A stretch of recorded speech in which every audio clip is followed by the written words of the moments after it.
Thank you, Mr. Speaker. Bismillahirrahmanirrahim. Sialkot में एक श्रीलंकन शायरी की अलमनाक मौत का जो वाकया सामने आया, उसने क्या हुआ? पाकिस्तान के बैरून मुल्क तासुर पे और पाकिस्तान की जो ग्लोबल फेस है उस पे सवालात उठाए। मैं सबसे पहले हुकूमत की तरफ से, ट्रेजरी बेंचेस की तरफ से इस सानहे की शदीद तरीन अल्फाज में मुज़म्मत करना चाहता हूं और जो प्रोग्रेस हुई है उस पर मैं दो सिर्फ बातें करना चाहता हूं अभी तक कि मुल्ज़मान को गिरफ्तार किया गया है और इन्वेस्टिगेशन आखिरी मरहले में है, जिसके बाद इंसदाद दहशतगर्दी की जो मुतल्लका अदालत है उसमें चालान पेश किया जाएगा। और मैं ये भी कहना चाहता हूं कि इंसदाद दहशतगर्दी की अदालत उसको जल्द अज जल्द फैसला करने के लिए कानून 7 दिन देता है। उम्मीद है कि इस सानहे की जो सेंसिटिविटी है उसको मद्देनजर रखते हुए मुतल्लका जो चालान है उसको वक्त मुकर्ररा पे दाखिल करेगी पुलिस और अदालत उस पे प्रोसीड करेगी इन अकॉर्डेंस विद लॉ। मैं इस मौके पे जनाब स्पीकर कुछ और सानहे याद आते हैं, मैं उनकी तफसील में नहीं जानना चाहता। पाकिस्तान के media, social media, political parties, उलेमा और दूसरे एमिनेंट्स ने, NGOs for that matter, civil society, सब ने उस पर बड़ी बात की है तफसील के साथ। मैं ये सिर्फ कहना चाहता हूं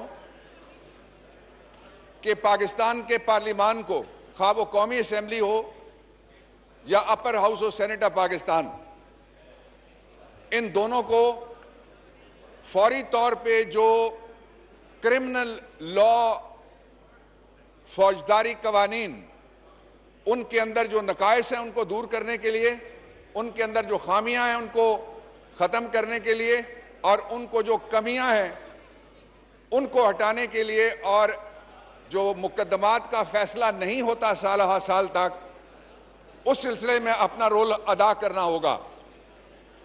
मुझे सिर्फ एक हवाला आपके सामने रखना है कि जो एपीएस पेशावर जैसा सान्या था उसके हवाले से भी कुछ मुकदमात अभी तक अदालतों के अंदर पड़े हुए हैं। और फिर ज़ैनब के वाक़े, जो मोटरवे का वाक़या था, नूर मुकद्दम का वाक़या था, दूसरे मुकदमात, उनके अंदर भी अवाम की तवक्कात के मुताबिक जल्द फैसले नहीं हो पा रहे। इसका मतलब यह हुआ कि कानून के अंदर जो हमारा फौजदारी निज़ाम कानून है उसके अंदर और निज़ाम इंसाफ है उसके अंदर नकाइस मौजूद हैं, उनके अंदर कमियां मौजूद हैं, कजियां मौजूद हैं और खामियां मौजूद हैं। इसका एक पहलू।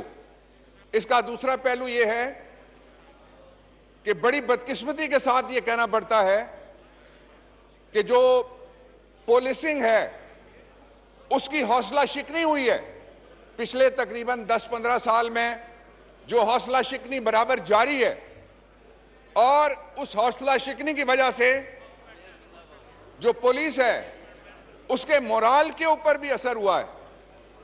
और जो पुलिसिंग का इदारा है पाकिस्तान में वो लॉ एंड ऑर्डर ही नहीं, ये रख दें, और सारे का सारा जितना भी इस वक्त पाकिस्तान के अंदर कानून और इंसाफ पे सवाल उठ रहे हैं, उन पे मुतल्लिका इदारों को, खा वो अदलिया है, खा वो पार्लियामेंट है, खा वो एग्जीक्यूटिव अथॉरिटी है, उसको अपना किरदार अदा करना पड़ेगा। मैं ये इन लफ्जों के साथ जनाब स्पीकर ये डिबेट ट्रिगर कर रहा हूं इस सियालकोट इंसिडेंट के ऊपर, और आपसे दरखास्त है कि आज जो इनलिस्टेड सारा एजेंडा है फ्रॉम ए टू जी उसको सस्पेंड करके till the conclusion of this motion, इस पे जो डिबेट होनी है अंडर रूल 259, इस बहस का आगाज ये मोशन मूव कर और दें जी, मोशन मूव कर दें। I move it again sir. I wish to move under Rule 288 of the Rules of Procedure and Conduct of Business in the National Assembly 2007 that the requirements of Rules 69 and 88 of the said rules be suspended in respect of question hour and calling attention notices along with all other agenda items enlisted for today till the conclusion of the debate on the motion under Rule 259 regarding discussion on the Sialkot incident. اب میں تحریک ایوان کو پیش کرتا ہوں. سوال یہ ہے کہ پیش کردہ تحریک منظور کی جائے. وہ تمام اراکین جو اس کے حق میں ہیں ہاں کہیں, وہ تمام اراکین جو اس کے خلاف ہیں نہ کہیں. میری رائے میں ہاں والوں کی اکثریت ہے, لہذا تحریک منظور کی جاتی ہے. جی موشن 259. ایک منٹ جی, آپ جی بابر اوان صاحب. Sir, I move now the motion that this House may discuss the situation arising out of the killing of Sri Lankan factory manager by a mob in Sialkot.